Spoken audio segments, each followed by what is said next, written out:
میرے سسرال والوں نے 8 سال تک ہر خاندانی دعوت میں یہ ثابت کرنے میں گزار دیے کہ میں ان کے بیٹے کے قابل نہیں ہوں، اور میں ہر تانے پر چائے کے کپ دوبارہ بھرتی رہی تاکہ میرے شوہر کو یہ نہ لگے کہ وہ ایک بدتمیز عورت کو گھر لے آیا ہے۔ میں اس دن دل سے مر گئی جس دن میرے شوہر نے اپنے بھائیوں کے سامنے میری طرف اشارہ کر کے کہا، شازیہ کو تو میں نے صرف اپنے بچوں کی آیا بنا کر رکھا ہوا ہے، ورنہ زندگی کا اصل لائف سٹائل کیا ہوتا ہے یہ مجھے اس سے شادی کر کے کبھی پتہ ہی نہیں چلا۔ کمرے میں موجود تمام عورتوں کے دوپٹے ان کے منہ پر آ گئے تاکہ وہ اپنے کہکے چھپا سکیں۔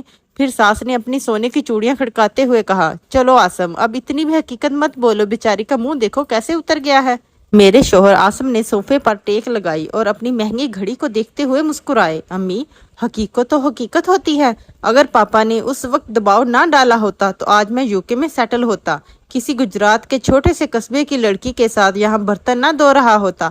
سب ہنس پڑے، ان کے کزن ہنسے، ان کی بھابھیوں نے ایک دوسرے کو کوہنی ماری۔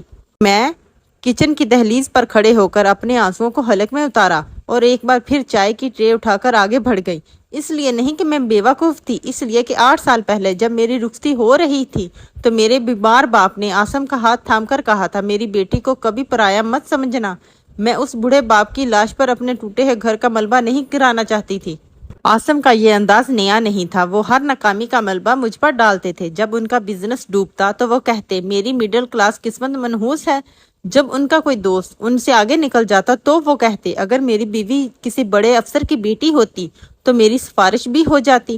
یہ سب ان کے لیے ایک مذاق تھا جو وہ ہر اتوار کے خاندانی ڈنر پر دہراتے تھے۔ وہ ہنستے تھے کہ مجھے کانٹے چمچ سے کھانا نہیں آتا، وہ مذاق اڑاتے تھے کہ میری انگلش کا لہجہ دیسی ہے۔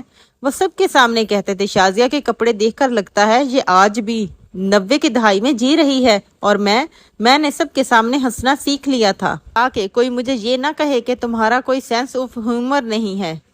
لیکن زہر جب روزانہ قطرہ قطرہ جسم میں اترے تو وہ ایک دن رگوں کو سن کر دیتا ہے۔ میری ساس اکثر کہتی تھی، آسم کا دل بہت صاف ہے، وہ تو بس ہنسی مذاق میں کہہ دیتا ہے، تم اتنی چھوٹی سوچ کی کیوں ہو؟ ان کی بہنیں کہتی تھی، بھابھی بھائی تو آپ سے بہت پیار کرتے ہیں، اب مرد تھوڑا بہت مذاق بھی نہ کرے تو گھر کیسے چلے؟ چنانچہ میں چپ رہی۔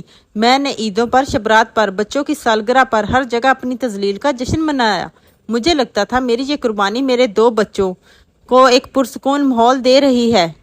مگر ایک رات جب آسم کے آفس کے کولیگز ہمارے گھر ڈنر پر آئے ہوئے تھے، زاویہ جو اب 7 سال کی ہو چکی ہے اپنی چھوٹی سی ڈرائنگ بک لے کر لاؤنج میں آ گئی۔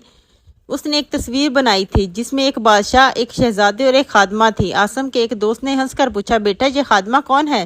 زاویہ نے معصومیت سے میری طرف اشارہ کیا، یہ مما ہے نا؟ پاپا کہتے ہیں مما تو ہمارے گھر کی نوکرانی ہے، اصل ملکہ تو وہ ہو۔